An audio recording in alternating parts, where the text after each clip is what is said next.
이제 열왕기상을 공부하게 됩니다.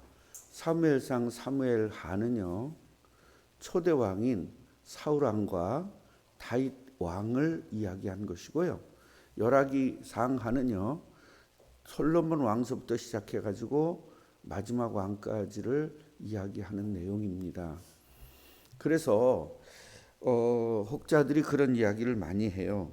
아니 우리나라 역사도 모르는데 우리가 왜 외국 역사를 배워야 되느냐, 그렇게 얘기하는 사람들이 많습니다. 물론 맞아요. 역사입니다. 역사가 맞고 히스토리가 맞습니다. 그런데 오늘 우리가 여기서 잘 깨달아야 될 것은 뭐냐면 이스라엘의 왕의 의미를 알아야 돼요. 이걸 모르니까 엉뚱한 소리 하는 거예요. 그래서 세상 사람들은 의미보다는 눈에 보이는 것으로만 판단하기 때문에 그렇습니다. 우리나라 역사도 모르잖아요, 잘. 그런데 왜 우리가 외국 역사를 공부해야 됩니까? 라는 말이 굉장히 맞는 말 같지만 우리는 예수 믿는 사람들이 뭐 때문에 이 역사를 배우느냐?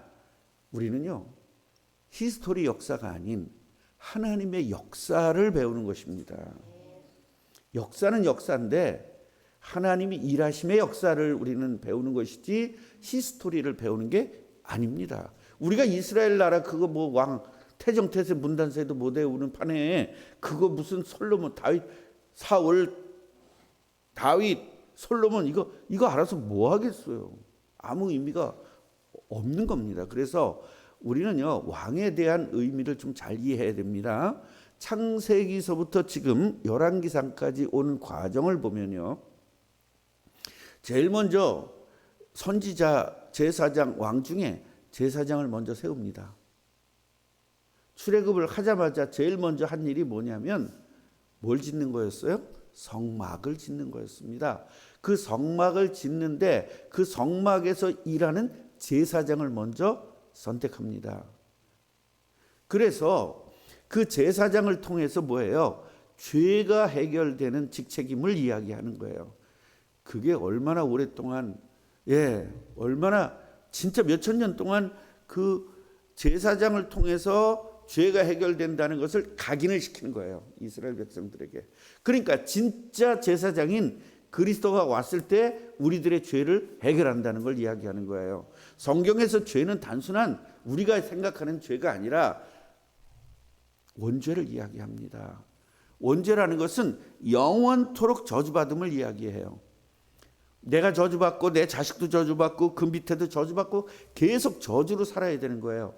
그런데 사람들은요 이게 저주인지를 몰라요. 왜? 너도 저주받고 너도 저주받았으니까 인간은 그게 인생인 줄 알아요. 그 인생이 너무 힘든 거예요. 왜요? 저주받았으니까. 그래서 그 인생의 힘든 것을 노래로 만들어서 이야기하는 거예요. 그게 바로 유행가입니다. 그래서 사랑을 하면 행복할 줄 알았더니 사랑을 하니까 너무 힘든 거예요. 헤어질 때 너무나 힘들잖아요. 여러분, 사랑은요 굉장히 행복한 것 같지만 굉장히 불행합니다. 그게 여러분 인간적 사랑이거든요.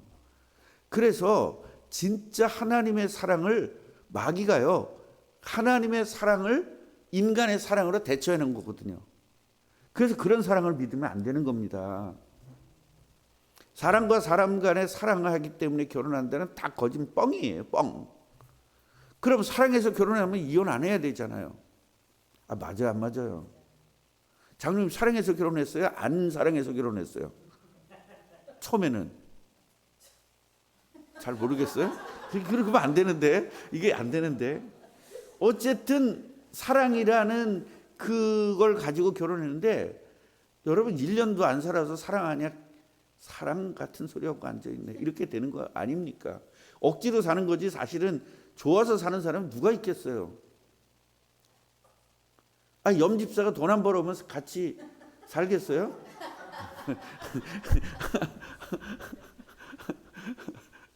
진짜로 여러분 사랑에 속지 마세요.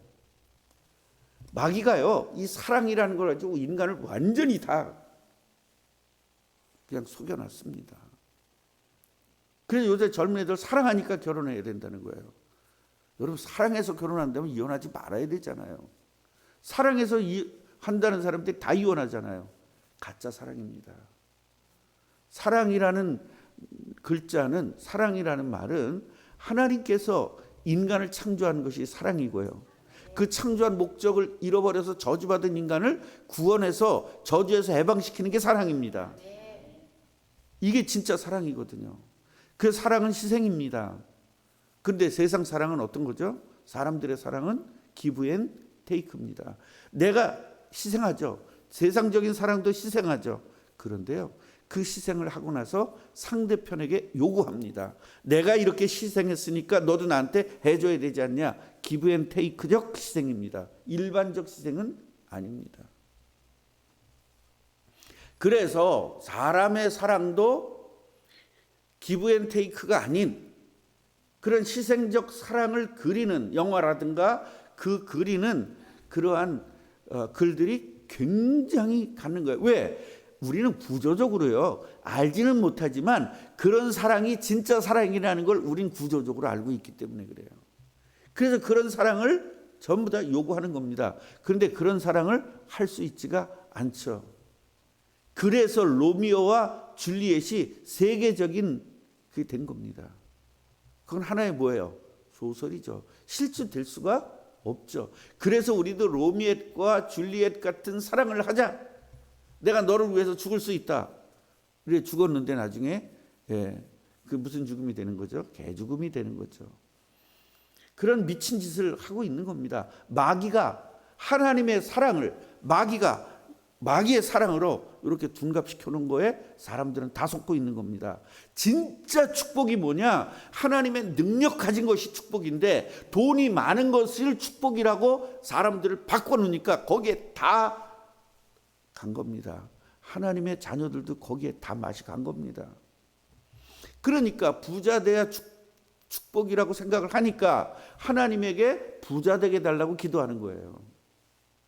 축복을 완전히 뒤바꾸나 버렸어요, 마귀가. 축복은 하나님이 함께해서 하나님의 능력 갖고 세상을 정복하고 다스리는 게 축복입니다. 그 축복도 뒤바꿔놨어요. 사랑도 뒤바꿔놨고 축복도 뒤바꿔놨고. 그 뒤바꿔 놓은 어렸을 때부터 하나님의 축복과 하나님의 사랑을 어렸을 때부터 배워서 이게 진짜 축복이고 이게 진짜 사랑이구나. 어렸을 때부터 이걸 교회에서 가르쳐야 되거든요. 그런데 교회에서는 일주일에 한 번씩 와서 가르칩니다. 잠깐. 그 설교 10분. 그게 무슨 아이들한테 되겠어요. 그래서 부모가 자식을 그 축복과 사랑을 부모가 가르치게끔 되어 있는 겁니다. 구조적으로 성경에서는. 그래가지고 학교에서 가르치는 것이 틀렸다는 것을 아이들이 인식시켜야 되는 겁니다. 그런데 교회 다니는 부모가 뭘 인식시키죠? 잘 돼야 돼. 좋은 학교 나와야 돼. 왜요? 가치관이 세상적 가치관과 하나님의 가치관과 짬뽕을 시켜놔가지고 그러니까 너 세상에서 잘 되기 위해서 기도해야 돼. 이런 식으로 가르치는 겁니다. 그러니까 아이들을 전부 다 교회 다니는 마귀 자녀로 만들어버리는 거예요, 부모들이. 그러니까 주일날 예배해야 되는데 학원에서 어디 간다면 주일날 학원 보내잖아요. 그런 미친 짓을 하는 겁니다. 하나님 자녀들이. 그게 미친 짓입니다. 왜 그러죠? 학원을 안 다니면 우리 애가 좋은 대학을 못 가고 좋은 대학을 못 가면 얘는 행복하지 않을 거라고 착각해서 그래요. 행복은요, 하나님이 함께 할 때만 행복할 수 있습니다. 돈이 많아야 행복한 게 아닙니다. 돈 많으면 뭐 합니까? 요새 영화가 굉장히 많습니다. 그런데 돈 많은 사람들이 그 불행한 것을 다 그리고 있어요. 굉장히 행복해 보이고 그 호텔 꼭대기에서 사는 거 뭐죠? 펜트하우스에서 사는 게 막 멋있어 보이지만 사실 결국은요 전부 다 불행한 인생으로 끝납니다. 왜 그래요? 영적 문제 때문에 그렇습니다. 인간은 그렇게 끝날 수밖에 없습니다. 그래서 돈 좋아하는 사람은 돈에 망하는 것이고요. 자식 좋아하는 사람은 자식 때문에 평생 고통당해야 됩니다. 그래서 우리는 우상을 버리지 않으면 안 되는 겁니다. 우상을 버린 만치 그 우상 때문에 행복감을 하나님의 행복감으로 채워주시는 거예요. 그게 성령 충만입니다. 이걸 모르니까 교회 왔을 때 들을 때는 성령 충만해야 돼 해놓고 집에 가서 보니까 자식에게 완전히 빠져버리는 거죠. 그런 과정 속에서 목사는 쉬지 않고 자식 우상 섬기면 망한다. 자식도 망하고 너도 망한다. 계속적으로 가르쳐 주는 겁니다. 그러면 계속적으로 속에서 그래도 자식이 잘 돼야지. 그래도 그렇지. 그럼 성경에는 왜 자식 잘 되라고 그랬어? 계속 성경을 이용해서 목사의 설교를 계속 반박합니다. 그러다가 어느 날 죽기 직전에 깨닫는 겁니다. 죽기 직전에 깨닫고 얘들아 너는 복음으로 살아. 이렇게 하고 꽥 하고 죽는 겁니다. 왜? 이미 자식은 다 망가뜨려 놓고. 그런데 그 자식이 그 꽥할 때 소리 듣겠어요? 안 듣습니다. 자기가 아직까지 살아온 자기가 배워온 축적된 것으로 살아나갑니다. 이것이 인간의 일생입니다. 그래서 하나님께서는요, 이 인간들이 진짜 행복해지는 방법은 뭐다? 바로 그리스도다. 그 그리스도를 이해시키는데 수천 년을 이해시키는 거예요. 그 첫 번째 이해가 뭐죠? 제사장입니다. 두 번째로 선지자 이야기가 쭉 나옵니다. 세 번째로 왕 이야기가 이제 나오는 거예요.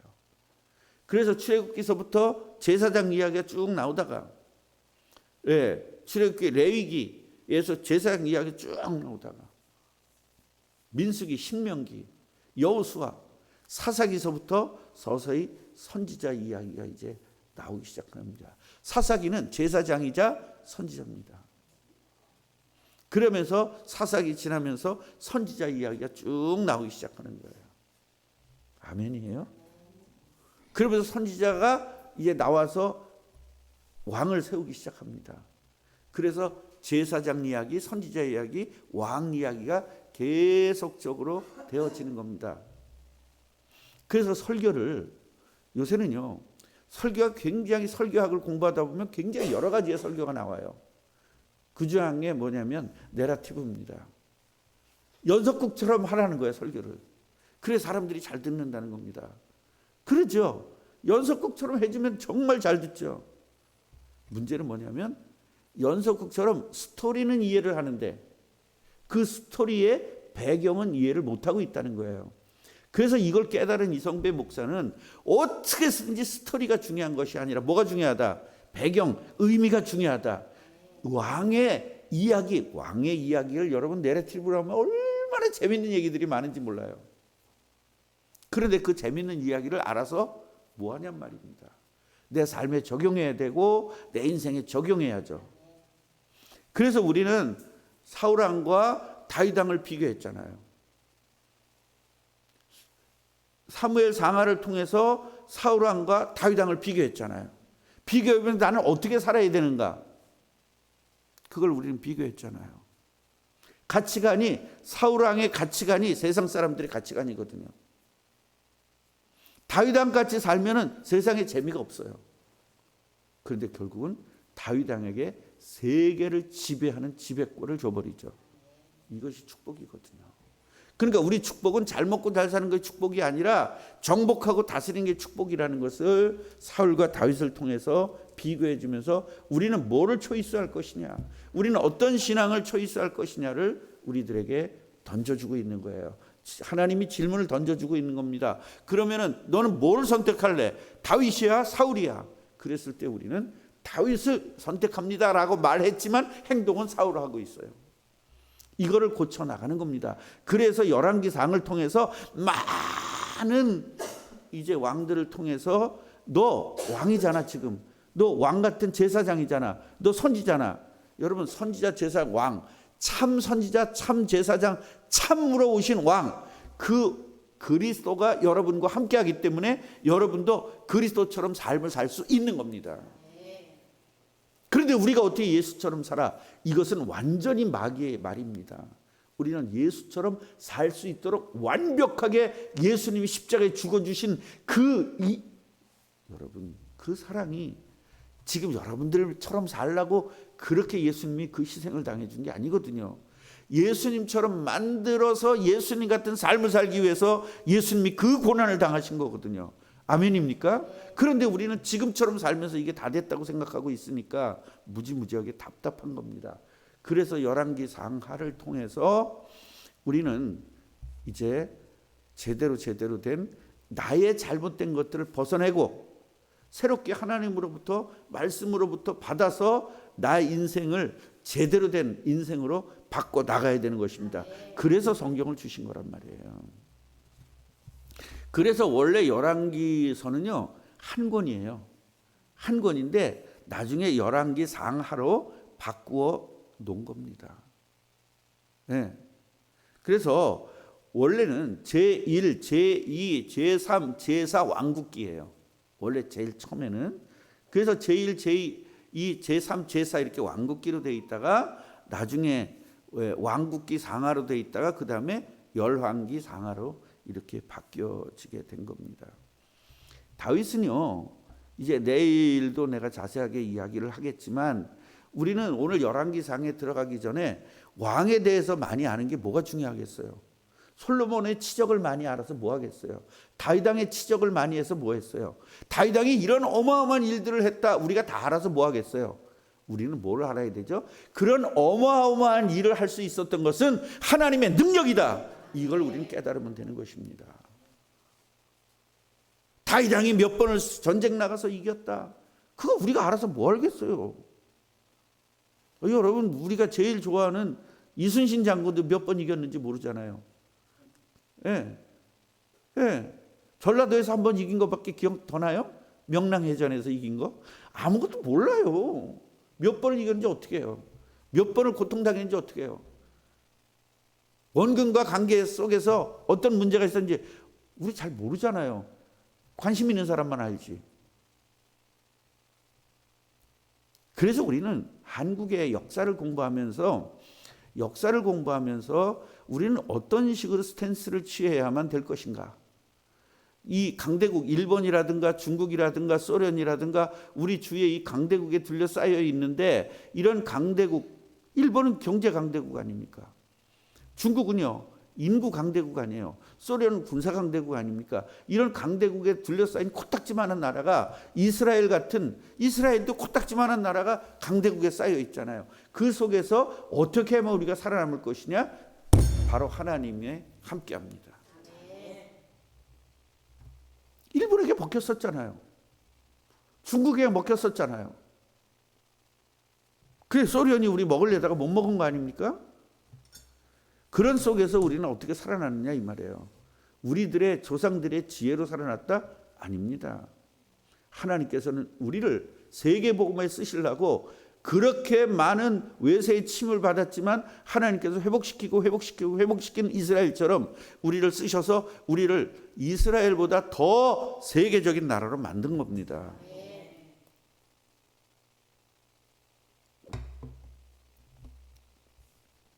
지도자가 훌륭해서 됐다.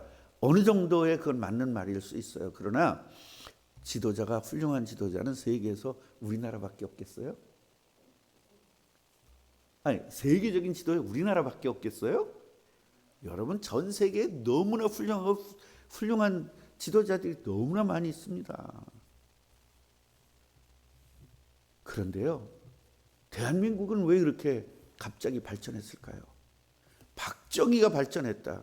아닙니다. 하나님께서 박정희를 세워서 쓰신 겁니다. 민주화를 본인은 지나가고 나서 세 명이서 보통 이 사람들이 민주화했다고 하잖아요. 그 사람 민주화한 게 아니라 하나님께서 다 시간표에 의해서 하게 된 겁니다. 왜요? 세계복음을 해야 되기 때문입니다. 그래서 우리는 세계복음을 놓치면 우리나라는 존재 가치가 없어지는 것이고요. 복음을 놓치면 이스라엘은 존재 가치가 없어지는 겁니다. 지금 이스라엘 전쟁이 일어났잖아요. 시작은 어디예요? 코딱지만한 나라가 쳐들어왔습니다. 그 나라의 무기, 그 나라도 아니죠. 그거 전부 다 땅굴 판 게 이런 북한에서 땅굴 가르쳐 준 거예요. 다. 땅굴 파는 건 세계에서 1위예요. 북한이. 두더지 나라. 이래가지고 그걸 다 하마스가 그걸 갖다가 다 그 기술 갖다가 한 거잖아요. 그리고 북한에서 무기들 다 제공한 겁니다. 거기서 시작된 발발을 합니다.